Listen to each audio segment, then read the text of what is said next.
Welcome to Reframing the Membrane, Crossing Boundaries, where we advocate for actionable solutions for improving overall mental health and wellness by examining the challenges and resources affecting people and access to care.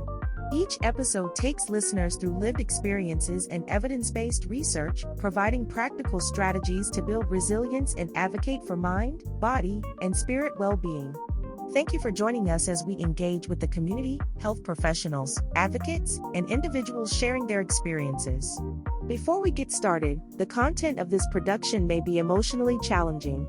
The production will aim to inform you in advance when potentially activating material will be filmed or discussed. Let's get started. Hello and welcome. I'm your host, Capri, and this episode focuses on understanding mental health, navigating stigma, awareness, and support. We aim for a holistic understanding to empower listeners with practical knowledge for navigating mental health challenges. Mental health encompasses emotional, psychological, and social well-being, affecting how we think, feel, and act. It's crucial to distinguish between mental health and mental illness, as everyone experiences mental health on a spectrum, with potential fluctuations based on life circumstances. Mental illnesses are specific conditions affecting mood, thinking, and behavior, such as depression, anxiety disorders, and bipolar disorder. Mental health, however, encompasses our emotional, psychological, and social well-being. It affects how we think, feel, and act, and it plays a key role in how we handle stress, relate to others, and make choices. Mental illnesses are conditions that can cause distress and impair one's ability to function in daily life. Mental illnesses include a wide range of disorders such as depression, anxiety disorders, schizophrenia, bipolar disorder, and post-traumatic stress disorder, for example. Unlike mental health, which everyone has, mental illnesses are diagnosed when symptoms meet certain criteria outlined in clinical guidelines like the Diagnostic and Statistical Manual of Mental Disorders. So just to differentiate, mental health refers to the overall state of one's psychological well-being. Mental illness involves specific disorders that disrupt mental health and require treatment to help manage symptoms. It is possible for someone to have poor mental health without a mental illness, or to have mental illness while still experiencing periods of good mental health with proper management. In our conversations, we advocate for holistic care related to mind, body, and spirit. Anxiety disorders, such as generalized anxiety disorder, are among the most common mental health conditions, and it can involve persistent and excessive worry about different aspects of life. It often shows up as symptoms like restlessness, muscle tension, sleep disturbances, and difficulty concentrating. Understanding conditions like generalized anxiety disorder can help us to recognize that mental health isn't just about having a quote-unquote positive mindset. It's about navigating real and often overwhelming challenges. Let's explore this condition that impacts millions, yet often goes misunderstood. While we all have moments of anxiety, generalized anxiety disorder goes further, causing worry that doesn't go away and can even intensify over time. It often begins in early childhood, but can start at any age and is more common in women. Those with generalized anxiety disorder often describe feeling on edge with an overwhelming sense that something bad is going to happen. As mentioned, the symptoms vary, but generally include constant worry, difficulty relaxing, fatigue, and trouble focusing. There are physical symptoms too. People with generalized anxiety disorder may experience muscle tension, headaches, digestive issues, and even tremors. Many children with this disorder worry excessively about their performance in school, while adults might feel anxious about things like job stability or family health. The impact of generalized anxiety disorder is real and can interfere significantly with daily life. The exact causes of generalized anxiety disorder aren't fully understood, but genetics, brain structure, trauma, and life experiences can all play a role. It often runs in families, and certain stressful life events can increase the risk of developing this disorder. Biological factors in the brain also influence fear and anxiety responses, which helps explain why some people are more prone to anxiety than others. The good news is that generalized anxiety disorder is treatable. Let's break down the main treatment approaches. So psychotherapy, which includes cognitive behavioral therapy, is one of the most effective treatments for this disorder. It teaches techniques to change patterns of thinking and behavior that fuel anxiety. Another option is acceptance and commitment therapy, which uses mindfulness to help people manage their anxiety without letting it take control. There's also the use of medication. Antidepressants such as selective serotonin reuptake inhibitors and serotonin norepinephrine reuptake inhibitors. Sometimes lifestyle changes can make a big difference. Regular exercise, sleep hygiene, mindfulness practices, and reducing caffeine intake are all shown to help. These habits do not replace treatment, but can enhance effects of therapy and medication. If your loved one has generalized anxiety disorder, learning about the condition is a great first step. Understanding that anxiety can be persistent and that treatment may require some patience helps build empathy. When reaching out to someone with this disorder, be gentle, listen without judgment, and avoid offering solutions. Sometimes just being present is the best support you can offer. There are also support groups that can offer a space for people with generalized anxiety disorder to share their experiences, which can be empowering. There are also ongoing clinical trials researching this disorder and its treatments, helping to advance our understanding of the condition and develop new therapeutic options. Be sure to check out the resources in the show notes to learn more. And remember, anxiety may be a part of life, but it doesn't have to control it. So let's move into discussing stigma, how it manifests, how it creates barriers, and what we can do to challenge it. Are you ready to make a difference in your community? In our Speak Out Advocacy series, we're here to empower you to use your voice for change. Whether improving access to mental health care, reducing stigma, or shaping important social policies, this series provides the tools to create a lasting impact. If advocating for better care, breaking down barriers, or transforming mental health services speaks to your heart, this is the perfect space to learn and take action. Do you have a topic you're passionate about or need support advocating for yourself or others? We'd love to hear from you. Text the show to share your thoughts. Just check the details in the show notes. Together, let's build a community that fosters change. Keep enjoying Reframing the Membrane. Stigma surrounding mental health is a significant barrier that keeps people from accessing the help they need. It perpetuates myths and misunderstandings that individuals feel ashamed or hesitant to seek support. There are different types of stigma we need to address. The first type is self-stigma. This type of stigma happens when individuals internalize negative societal attitudes about mental health conditions. For example, a person struggling with anxiety disorder might feel weak or incapable for not being able to manage their worries, leading them to avoid discussing their condition or seeking help. The next one is public stigma. This involves stereotypes and discrimination toward people with mental health issues. Think about the way phrases like crazy or unstable are casually used in workplaces or social settings to describe someone dealing with a mental health challenge. These words can deepen feelings of isolation and fuel misconceptions. And then there's structural stigma, which includes the policies, cultural norms, and institutional practices that make accessing mental health care difficult. For instance, health insurance plans that limit mental health coverage or workplaces that don't allow mental health days can contribute to structural stigma, making it harder for individuals to get the help that they need. Now let's explore how stigma shows up in different cultural and community contexts. Understanding these variations helps us address the problem more effectively. More on that after a short break. The Reframing the Membrane Crossing Boundaries podcast is provided solely for informational and entertainment purposes. It is not intended to replace professional medical or mental health advice, diagnosis, or treatment, nor does it substitute for a relationship with a licensed mental health clinician. Always consult your physician before deciding about your physical or mental health. Mental health stigma doesn't look the same in every community. It's shaped by cultural values, history, and experiences with healthcare systems. Let's delve deeper into how stigma manifests across various BIPOC communities and the unique cultural factors that contribute to it. In many African American communities, for example, there is a cultural emphasis often on resilience and self-reliance, making discussing mental health challenges difficult. The idea of quote unquote toughing it out often leads to silence around conditions like depression or anxiety. There's also the notion of praying through it, the belief that faith and prayer are sufficient to manage challenges without seeking additional support. While faith can be a powerful coping tool, it can sometimes overshadow the need for professional help. Historical mistrust in healthcare influences attitudes towards seeking help from medical professionals.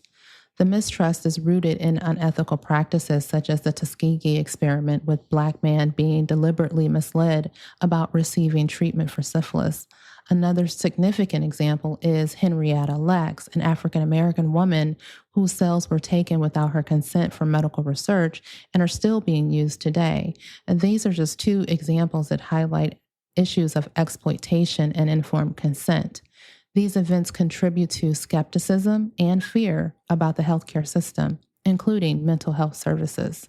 In some Latinx communities, mental health is often viewed through a lens that emphasizes personal resilience and familial support.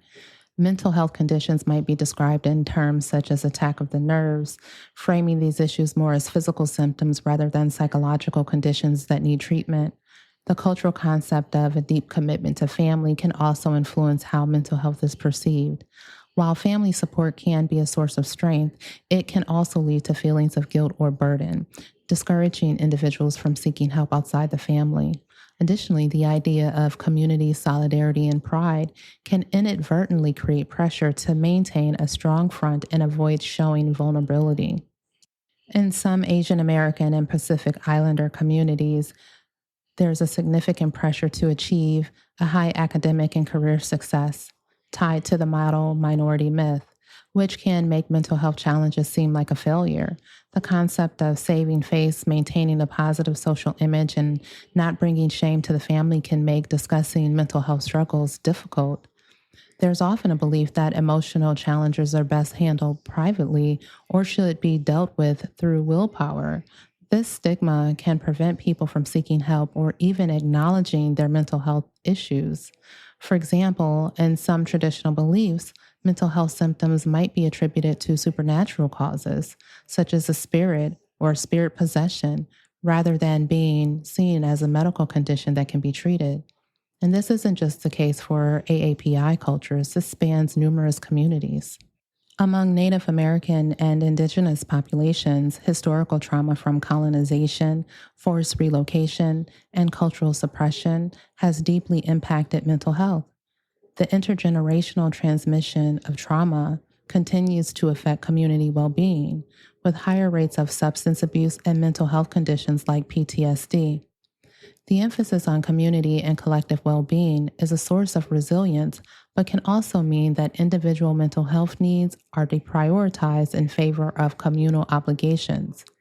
Traditional healing practices and spirituality often play a significant role in mental health, but access to culturally appropriate mental health care can be limited due to systemic barriers and a lack of Indigenous mental health professionals. Are you ready to make a difference in your community? In our Speak Out Advocacy series, we're here to empower you to use your voice for change. Whether improving access to mental health care, reducing stigma, or shaping important social policies, this series provides the tools to create a lasting impact.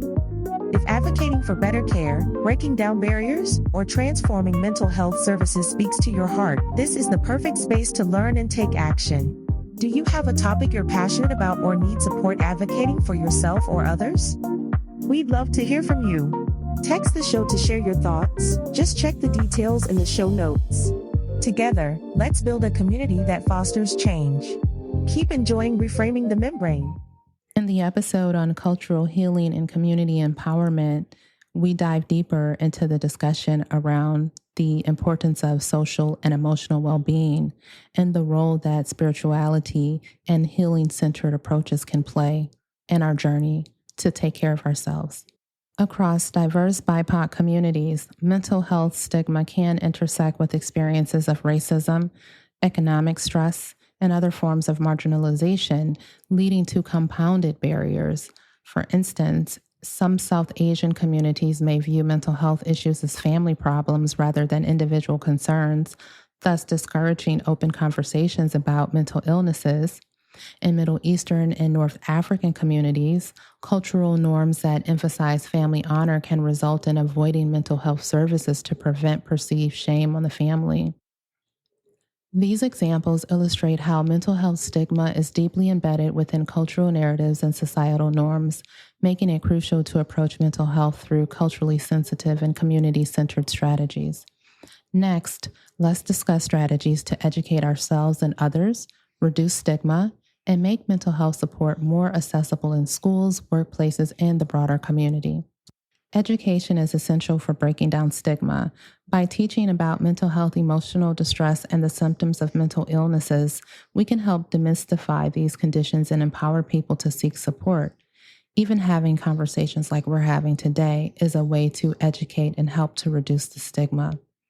Integrating mental health education into the school curriculum can change how young people view mental health, including lessons on anxiety, depression, and other mental health conditions can help students recognize the signs in themselves or their peers and feel more comfortable discussing these topics. It's also important to equip teachers and staff with the training needed to identify signs of emotional distress and provide support. Providing mental health information to parents and caregivers can also bridge the gap between schools and families, including resources in newspapers, newsletters, workshops, and community events can help to normalize discussions about mental health. Workplaces need to go beyond offering employee assistance programs and provide ongoing education about mental health, anti-stigma campaigns, and access to culturally competent resources to create supportive environments where people feel safer seeking help. For example, organizations can partner with local mental health groups that serve diverse communities to offer resources that resonate with employees as part of learning and development. Promoting mental health days at work and offering flexible work options can also foster a culture that values mental wellness. Now, let's turn to why people avoid seeking help and what we can do to overcome some of these barriers. So, why don't people ask for help? Despite increased awareness, many people hesitate to seek help for mental health issues for a variety of reasons. One is a fear of judgment. Concerns about being labeled can deter people from seeking treatment. This is especially common in high-pressure environments like workplaces or academic settings, where appearing to be strong is often equated with success. I'm going to ask you right now to pause what you're doing and check on your strong friend. And if you're the strong friend and you need support, check the show notes for support near you. Another reason is lack of awareness. Not everyone recognizes the symptoms of mental health conditions in themselves. For instance, someone with an anxiety disorder might think their constant worry is just a normal personality trait rather than a treatable condition. This lack of awareness can delay seeking treatment and exacerbate the condition. Then there are financial barriers. High cost and limited access to mental health services remain significant obstacles, particularly for marginalized communities. Many are unaware of sliding scale fee options. Community health centers, teletherapy services can also provide more affordable care. I'll put some resources in the show notes. More on financial barriers and what you can do in the show notes. And then there is the stigma in professional settings. So in workplaces, there's a fear sometimes of professional repercussions that can discourage individuals from discussing their mental health needs. We see clients all the time that work in corporations. These are high profile executives and they are well insured and financially secure. And they would rather pay off the books than to have their insurance or anyone know that they are seeking help for their mental health. And it's a very common trait. And it's part of this stigma in professional settings and just in society where people don't want others to know that they may be going through something. Employees might worry about being perceived as less capable or face discrimination. And this can lead to prolonged suffering and burnout. It can also lead to job loss. So these are just a few of the reasons, and there are many more. This is not an exhaustive list as to why people don't seek help and don't speak out. And so It's up to each and every one of us to break down these barriers and advocate and speak out like we're doing today in order to affect and be the change that we want to see. So, I'll share a quick story about a friend who has struggled with anxiety for years. We actually were coworkers and became friends and continued to have a great relationship. And they thought that their constant worrying and sleepless nights, their insomnia, was just normal stress from work. We were working upward 80 hours per week. And so it made sense that we'd all have a bit of stress and anxiety about the variety of things that were going on in the workplace and the environment. And it wasn't until we started having conversations about mental health and self care that she recognized that she had the symptoms of generalized anxiety disorder. And so we started to talk about different therapies that might be able to help. We found a culturally competent therapist who understood her background and is still on a journey to being the best version of herself and effectively managing her anxiety. Engaging communities in mental health efforts is vital. Partnering with local, state, and regional organizations can expand access to resources. Community centers, churches, cultural groups, they can also serve as focal points for mental health support. So check those locations in your area if you're in need of support or know someone who is. Also, providing information and hosting workshops and just talking about demystifying mental health, it's a great way to engage the community to increase awareness. Schools and workplaces can also collaborate with organizations like those I just mentioned to build comprehensive networks that offer diverse forms of support. Offering programs that integrate traditional healing practices with modern therapeutic approaches can also help make mental health support more accessible to those who may be skeptical of conventional methods. As we close out today's episode, I empower you to take steps toward creating a more supportive mental health environment. Talk about mental health openly in your communities. Your openness could encourage someone else to seek help. Learn about common mental health conditions and share resources with those around you. There are several in the show notes, so I'll provide those links so that you can share those with friends and family. Advocate for better access. Support policies that expand mental health coverage and partner with local groups to increase resource availability. And check in regularly, whether it's a friend, a coworker, a loved one, or yourself. Regularly check in. These check-ins can make a significant difference. Today, we covered the basics of mental health to drive awareness. We explored some of the layers of stigma and discussed some practical, simple steps that can be taken to increase awareness and access to support. Remember, changing the conversation around mental health starts with each one of us.